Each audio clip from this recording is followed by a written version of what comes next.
Filming in a sauna, it was one of the most challenging filmmaking environments that we had ever experienced. Extreme heat, moisture, and glass reflection made it a true test in producing this video. But here's 5 key bits of experience that we learned on this production if you ever find yourself needing to film in this very unconventional filmmaking environment as well.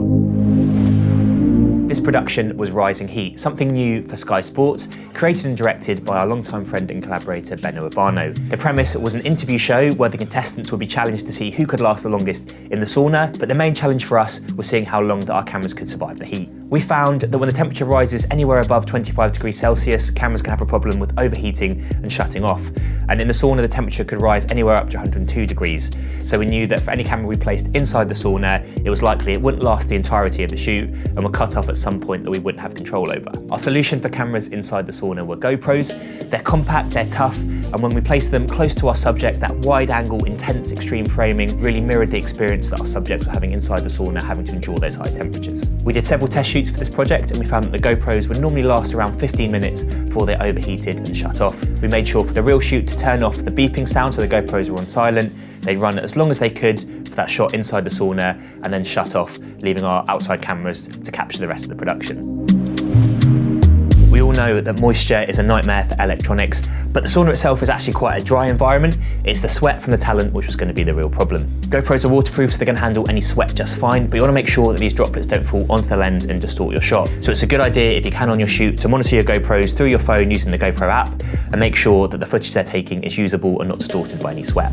Anytime you're filming in an environment where there's water around, you want to remove mains electricity. For this particular shoot, we powered 2 lights off one extension lead, but in the future, we'd go back and run both these lights off V-Lock batteries, which would have completely eliminated the need for any mains electricity on set.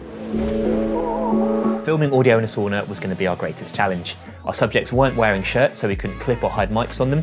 Instead, we went for Rode wireless go-tos on rope necklaces, taking inspiration from shows like Love Island. This solution worked really well, but we did have a few instances where the subject's sweat would drip down into the microphone and distort the audio. In future, to avoid this, we put on the small wind covers that come with the Rode wireless go-to, as that would help avoid some of the moisture and avoid it dripping into the microphone and distorting it. We kept a spare 4th Rode wireless go-to microphone ready to switch in, and we did actually have to change one of the talent's mics during the shoot, as the sweat was really getting into the microphone and making the sound unusable. The Rode wireless go-tos had the benefit of being able to record sound internally to their internal memory and also send a track back to our main audio field recorder, meaning that through that we could monitor the sound they're recording and make sure there wasn't any issues with the sweat ruining the audio.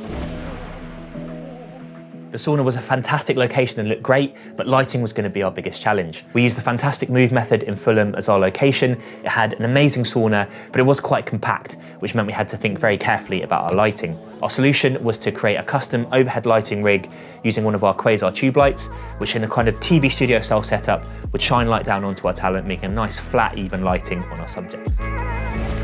Using artificial light and shooting through glass is a reflection nightmare. On the test shoots, we experimented with the intensity and positioning of the light and found that the best solution was to put maximum intensity of the light into the sauna and place it as close to the glass as possible, high up in the left of frame.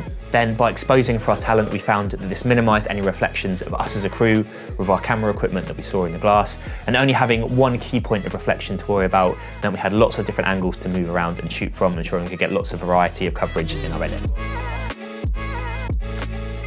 So there you have it, 5 essential bits of experience that we learned from shooting in one of the most challenging filmmaking environments imaginable. And if for some reason you ever find yourself needing to film in a sauna as well, we hope these tips can help you with your production.